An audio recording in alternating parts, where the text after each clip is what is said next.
the man of the hour, Senator Dave McCormick, in what I would describe as, and maybe you could back me up on this, a seminal moment in this region, sir, would you not say?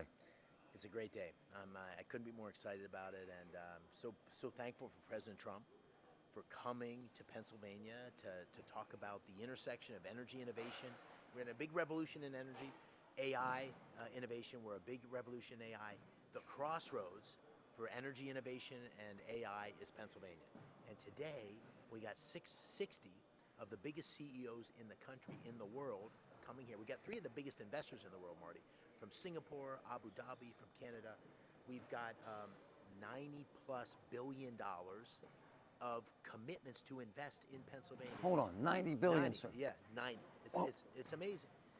Data centers, transmissions, transmission capability, distribution, operations, nuclear capability. I mean, this is Pennsylvania's future. So the goal of today was threefold. One, to get these commitments, use this as a catalyst, the president's visit as a catalyst to reinforce the policies that are going to get us there.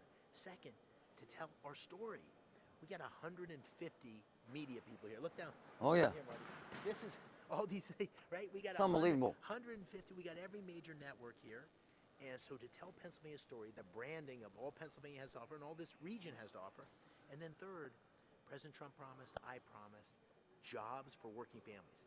This is going to create tens of thousands of jobs for working families in Pennsylvania. And Pittsburgh's right at the dead hot center of all this action. Well, Senator, this isn't just, in my assessment, and I know it isn't in yours, this isn't just a ribbon cutting. No. And we never shovel any dirt. This is legit, sir, Yeah. real, isn't it? Yeah, no, we've got all the companies here, all the CEOs here.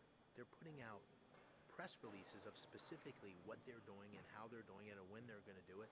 They're here in front of all of us, in front of the President of the United States. Now, I want to say, Marty, yes, for all the people that are involved in this, there's been work that's been going on for years. Right. To get to this point. So it's not like Dave McCormick shows up and this is happening. What's happening is the president coming, the policies that we're putting in place are the catalyst to get people over the finish line to make those commitments. And the demand for energy is going through the roof. So you got to have new nuclear reactors.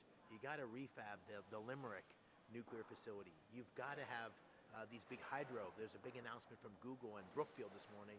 They're going to rehab 2 big hydro plants. So it's across our great Commonwealth, and it's a necessity for Pennsylvania, but also for America. We're not going to win the AI race unless we get moving. And people said, oh, you've only been there 6 months. Why are you so focused on this? Because this isn't a race that's going to play out over 2 decades. This is a race that's playing out in the next 12, 24, 36 months.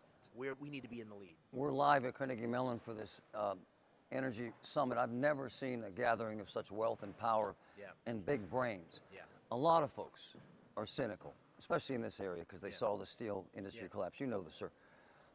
Convince them that this isn't just rich guys getting richer. Yeah. Well, the whole notion, well, first of all, on the stage today and throughout here are the building trades. So we have national representation from the building trades. We have the president of the Pennsylvania Building Trades.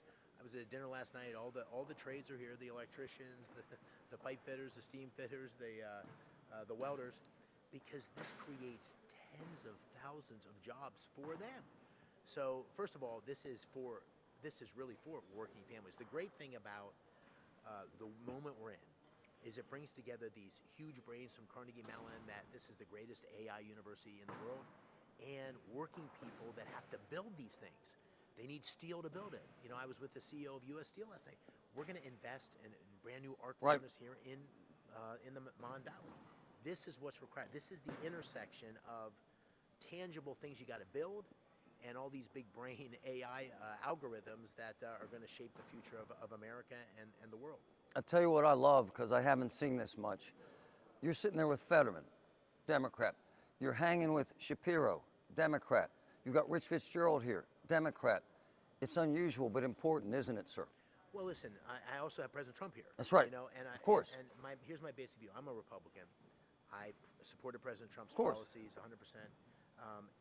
If you lined up Senator Fetterman and I or Governor Shapiro, we probably disagree on more than we agree on. Yes, sir. But I promised that I was going to get stuff done. And you can't get things done unless you're willing to work together to get them done. And Senator Fetterman has been a great partner. I appreciate him, and you know, we have a good relationship, and I'm developing a good relationship with the governor. So my view is they elected me to get stuff done. I'm not trying to win any popularity contest. Right. I'm just trying to get stuff done, and you need, in a purple state like Pennsylvania, you need to work with everybody. A bit ironic, actually, that there are Democrats on the streets today protesting this, that this is a bad thing for the region. They want to kill shale. They want to kill oil. They want to kill coal, sir, which would kill this, ostensibly. Yeah. What's your comment to them, sir? Well, my comment is, listen, to meet the demand of our moment, both in artificial intelligence and energy, you need all forms of energy. So I support everything: nuclear, solar. I don't support subsidizing all these things, but I support all forms of energy. So we have to do that. Second, if you really are serious about climate change, if you believe that's a real thing, which I do, I believe climate change is real. I believe man-made activity contributes to it. The best way to do that's through natural gas. The shale revolution is the reason our carbon emissions in America have gone down 15%. The carbon emissions in India and China are through the roof. We need to get this big, beautiful natural gas out of Pennsylvania and export it around the world. That's the key to addressing climate change. All right, I can't leave you without mentioning that yesterday when I was interviewing you, you mentioned that this was your wife's idea, because at dinner last night, my wife says, see, it was his, see, honey, it was his wife's idea. All good ideas come from my wife. Right. My wife drives me, and so that's actually amazing, isn't it? It's amazing, and you know, my wife is, you know, we campaign together, so people in Pennsylvania get to know her. But literally, she is a force of nature. She has relationships around the world. We have today. I'm really proud of this. We have the biggest investor in Singapore here. Whoa. The Singaporean government. We have the biggest investor in the Middle East from the United Arab Emirates here. The CEO of both of the big investment firms, and we have the biggest investor from Canada here, the Canadian pension fund. Those three guys together manage $3 trillion. The reason they're here is because Pennsylvania offers opportunity, but they're also here because they're good friends with my wife and I, and particularly my wife. And so she is a true partner in every way, and none of these good things would happen without her. I'm proud, man, to be here. It's a tectonic shift in the mindset here. It's the beginning of a new era. It's as if we're opening our first mill back in the 20s. This is huge, right? That's the way I feel. And I said with a bunch of people last night, and I really mean this, the excitement, the energy, the buzz. Feel it, but what will kill us is complacency. That's right. And so I said, we're at the end of the beginning, not the beginning of the end. We're seeing green shoots. Now we need to run as hard as we can to take advantage of this moment. If we do that, we're going to change Pennsylvania forever. Senator Dave McCormick, reporting live, folks. We're here all day. Check it out.